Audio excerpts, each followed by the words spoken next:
Hello students, Anuradha ma'am here. Welcome to my YouTube channel make concept easy. आज के video lecture में class 12 accountancy को continue करते हुए आगे के क्वेश्चंस कंटिन्यू कर रही हूँ।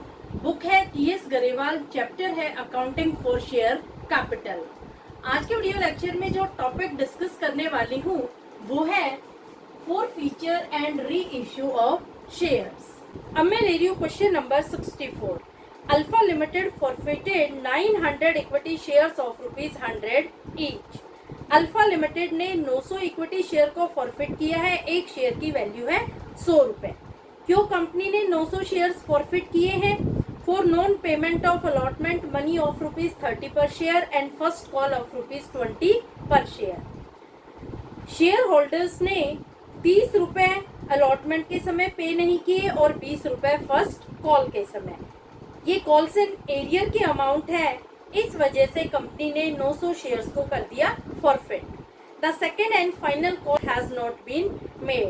कंपनी ने 25 रुपए की कॉल नहीं की जो फाइनल कॉल की अमाउंट है। The forfeited shares were reissued for ₹90 per share, ₹75 paid up. Journalise the above. देखो, क्वेश्चन सोल्व करने से पहले आपको पेमेंट का स्ट्रक्चर बनाना इम्पोर्टेंट है, तभी आप अच्छे से एंट्रीज पास कर पाएंगे। पहले हम बनाते हैं पेमेंट का स्ट्रक्चर। देखो, 100 रुपए का एक शेयर है। कंपनी ने 30 रुपए मंगवाए थे अलॉटमेंट पर जो शेयर होल्डर्स ने पे नहीं किए। 20 रुपए मंगवाए थे फर्स्ट कॉल पर जो शेयर होल्डर्स ने पे नहीं किए। 25 रुपए के लिए कंपनी ने कॉल नहीं की। तो हमें ये फाइंड आउट करना है कि शेयर होल्डर्स ने कितने रुपए पे किए। ये हम इजीली निकाल सकते हैं। एप्लीकेशन मनी को आप कैलकुलेट कर सकते हैं। कैसे कैलकुलेट करेंगे? देखो, इन तीनों को आप जोड़ लो। 30 और 20 हो गए 50, 50 और 25 हो गए 75। 100 में से 75 माइनस करेंगे तो 25 रुपए आएगी एप्लीकेशन मनी जो शेयर होल्डर्स ने पे कर दी है। समझ आया कैसे निकाली मैंने एप्लीकेशन मनी? इन तीनों का मैंने टोटल कर लिया। टोटल को मैंने 100 में से कर दिया माइनस। टोटल आ रहा है तीनों का 75 रुपए। 100 में से 75 गए तो जो बैलेंसिंग फिगर आया है वो है 25 रुपए। 25 रुपए है एप्लीकेशन मनी जो शेयर होल्डर्स ने पे कर दी। तो स्ट्रक्चर आपको क्लियर हो गया। अब देखो, एक चीज आपको और ध्यान रखनी है कि जो 25 रुपए की फाइनल कॉल है वो कंपनी ने नहीं मंगवाई।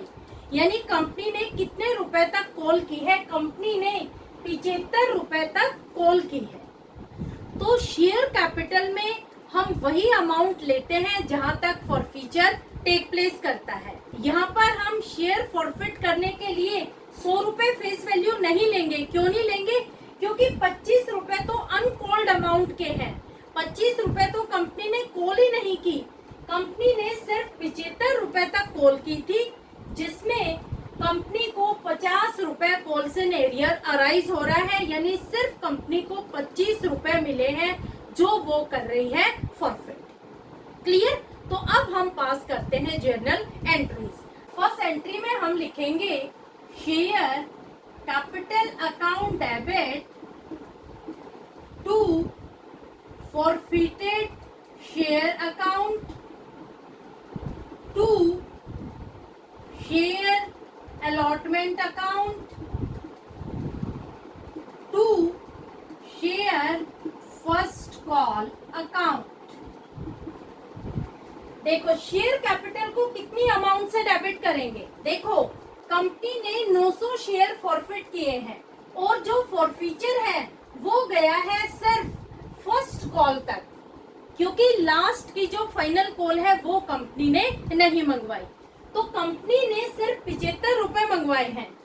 तो आप 900 को मल्टीप्लाई करेंगे 75 से तो अमाउंट आएगी ₹67,500। ये अमाउंट हम दिखाएंगे शेयर कैपिटल अकाउंट। समझ आ गया? अब देखो, फॉरफिटेड शेयर अकाउंट में कितनी अमाउंट दिखाएंगे? जो अमाउंट कंपनी को रिसीव हो गई। कंपनी को यहाँ पर 25 रुपए मिल गए हैं, तो 900 को आप मल्टीप्लाई करेंगे 25 से तो अमाउंट आएगी ₹22,500। तो तो फॉरफीचर अकाउंट में आप लिखेंगे ₹22,500। शेयर अलॉटमेंट पे क्या अमाउंट दिखाएंगे? देखो 900 शेयर थे और 30 रुपए अलॉटमेंट के समय पे नहीं किए गए, तो 9 तिया 27,000 रुपए आएंगे शेयर अलॉटमेंट में। शेयर फर्स्ट कॉल में क्या अमाउंट आएगी? फर्स्ट कॉल है 20 रुपए की, 9 दूनी 18,000 रुपए आएंगे शेयर फर्स्ट कॉल में। इन तीनों का आप टोटल करेंगे तो शेयर कैपिटल की अमाउंट आएगी ₹67,500। समझ आ गया? नरेशन क्या होगी? नरेशन होगी 900 शेयर्स फॉरफिटेड, ये होगी फर्स्ट एंट्री। सेकेंड एंट्री में कंपनी क्या कर रही है? कंपनी 900 शेयर्स री इश्यू कर रही है एट ₹90। देखो जो ये एट ₹90 है ये आएगा बैंक अकाउंट में, एंड ₹75 कॉल्ड अप ये आएगा शेयर कैपिटल में। ₹75 कॉल्ड अप का मतलब क्या हुआ कि कंपनी ने 75 रुपए के लिए ही कॉल की थी, पूरे के पूरे 100 रुपए नहीं मंगवाए। अब देखो जब कंपनी री इश्यू कर रही है तो यहाँ शेयर 100 रुपए का नहीं होगा, यहाँ शेयर होगा 75 रुपए का, यानी कंपनी 75 रुपए के शेयर को बेच रही है 90 रुपए। तो एंट्री क्या होगी? Bank account debit to share capital account. देखो बैंक में कितनी अमाउंट डेबिट होगी? कंपनी 900 शेयर बेच रही है 90 रुपए के हिसाब से, तो 81,000 रुपए में कंपनी शेयर्स को री इश्यू कर रही है। यहाँ कंपनी को मिल रहे हैं 81,000 रुपए, मिलने कितने चाहिए थे? देखो एक शेयर की वैल्यू यहाँ पर 75 रुपए है और कंपनी बेच रही है 900 शेयर।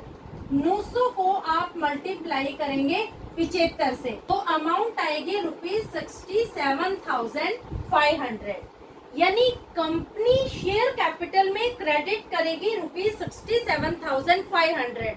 ये मिलने चाहिए थे कंपनी को, लेकिन कंपनी को मिल रहे हैं 81,000 रुपए, यानी कंपनी को ज्यादा पैसा मिल रहा है, कंपनी का शेयर महंगा री इश्यू हो रहा है।